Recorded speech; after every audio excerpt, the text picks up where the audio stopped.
नमस्कार, आप देख रहे हैं IND न्यूज। चलिए आगे बढ़ते हैं और रुख करते हैं खबरों की ओर।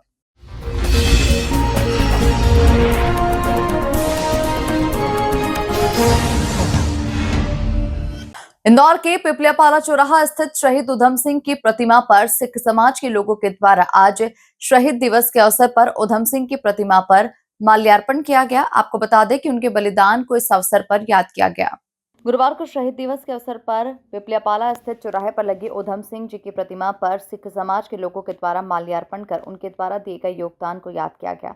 इस अवसर पर मीडिया से चर्चा करते हुए गुरु सिंह सभा के रविंद्र सिंह कलसी एवं महासचिव प्रीतपाल सिंह भाटिया ने जानकारी देते हुए बताया कि उधम सिंह के द्वारा जलियांवाला बाग हत्याकांड में मारे गए लोगों के सम्मान में बदला लेने के उद्देश्य से उधम सिंह हिंदुस्तान से इंग्लैंड गए। वहां उन्होंने नौकरी की और नौकरी करके जो पैसा कमाया उससे पिस्टल खरीदे और पिस्तौल से जलियांवाला बाग हत्याकांड के दोषी जनरल डायर को इंग्लैंड के एक एम्बेसी हॉल में अंदर गोली मार दी और ये भी बताया कि तुझे गोली क्यों मारी।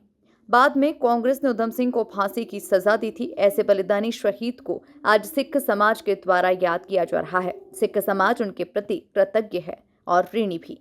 गुरु प्यारी साध संगत जी फतेह की सांझ दो। वाहिगुरु जी का खालसा, वाहिगुरु जी की फतेह। आज शहीद उधम सिंह जी की जो शहादत दिवस है उसको मुख्य रखते हुए श्री गुरु सिंह सभा इंदौर के तत्वाधान में समूह संगत जो देशभक्त से ओतप्रोत है आज इस स्थान पे आके गुरु महाराज की अरदास करी है और जो सिख कौम ने इस देश के लिए जितनी शहादतें दी है इसको हमने याद किया है और आने वाली पीढ़ी के लिए भी ये एक संदेश है कि आप अपने देश से अगर प्रेम करते हो तो अपने इतिहास को ज़रूर याद रखो। इसलिए हम सब लोग एकत्रित हुए हैं। वाहिगुरु जी का खालसा, वाहिगुरु जी की फतेह। मैं सबसे पहले श्री गुरु सिंह सभा इंदौर की तरफ से उस महान योद्धे, महान क्रांतिकारी शहीद उधम सिंह के चरणों में शत शत नमन करता हूं और उनको प्रणाम करता हूं।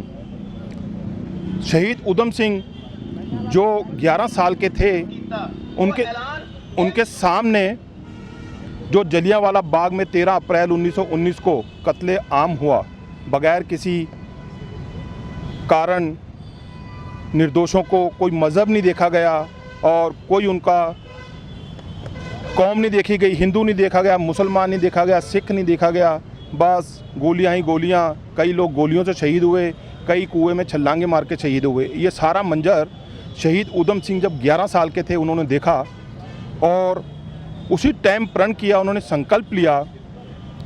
जलियांवाला बाग की मिट्टी को हाथ में उठाकर उन्होंने मुट्ठी में संकल्प लिया कि मैं इस कत्ले आम का बदला ज़रूर लूँगा। पर गरीबी थी और हम गुलामी में जी रहे थे। उस टाइम इतना पैसा नहीं था।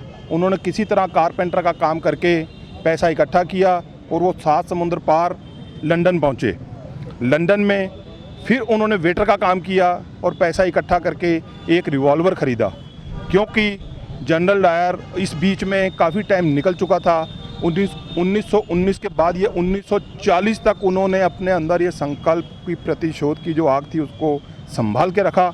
और लंदन में जाके जब उनको पता लगा किसी पेपर के माध्यम से कि आज जनरल डायर का वहाँ सम्मान है, असेंबली में उन्होंने जाना है, वो उसकी फ़ोटो नहीं पहचानते थे, ना उस टाइम इतना व्हाट्सएप और ये इसका दौर था। उन्होंने जैसे ही असेंबली में घुसे बहुत तरकीब के साथ रिवॉल्वर लेके अंदर गए, किताब के अंदर छुपा के, पूरी किताब मोटी लेके अंदर से उन्होंने उसको खाली करके अंदर रिवॉल्वर रख के लेके गए। किसी तरह से भगवान ने भी उनका साथ दिया। अच्छे काम के लिए गए थे, प्रतिशोध की उनकी ज्वाला थी, वो शांत करवानी थी, तो भगवान ने उनका साथ दिया। और जैसे ही असेंबली में पहुँचते ही उन्होंने आवाज़ मारी, ओ डायर। और जैसे ही डायर पलटा उनको पता लगा डायर यही है, तो उन्होंने गोली मारी। फिर जाके उसको याद कराया कि तेरे को याद है नरसंहार करा था, तूने कत्लेआम करा था, निर्दोषों को मारा था।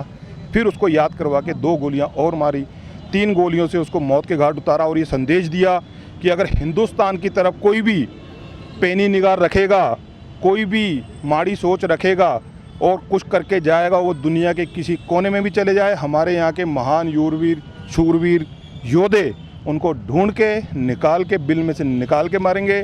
ये बहुत अच्छा संदेश है। मैं एक बार फिर सभी को शहीद उधम सिंह की शहादत दिवस पर शत शत प्रणाम करता हूं और सभी देशवासियों को धन्यवाद करता हूं। आपका नाम?